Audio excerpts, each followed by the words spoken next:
in trong yon bò bần hôm ngấu ở giờ ùn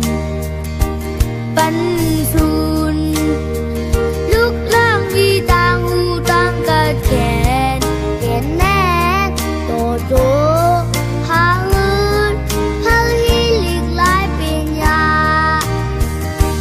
mơ on hẹn thức lịch sang có trôi lum lá tuyệt khăn tham khăn lấy khâu luồng lời cô già ẩm lút ẩm hà bao sắp lia cọp lúc ta tê sừng son non chúng bay xin tang nơi ban con yao cây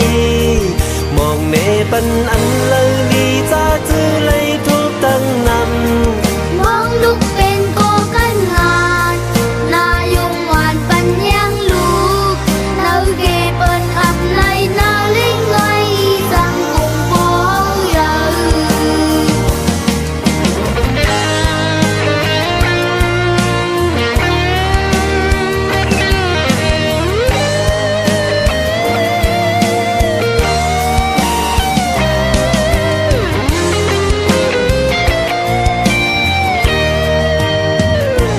bố ơi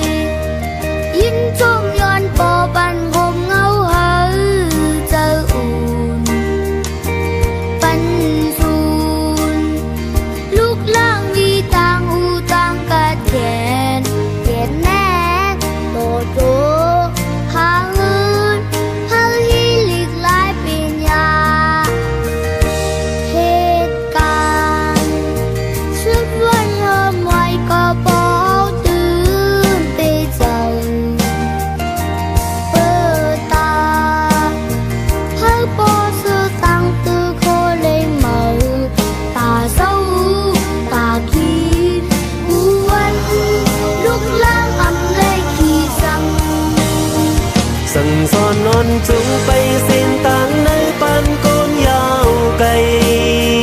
mong nề ban ăn lời đi ra chữ lấy thuốc tăng năm mong lúc bên cô cánh ngàn na dùng hoàn phần nhang lúc nơi kề bên ấm lấy na linh ngay rằng cùng bố giờ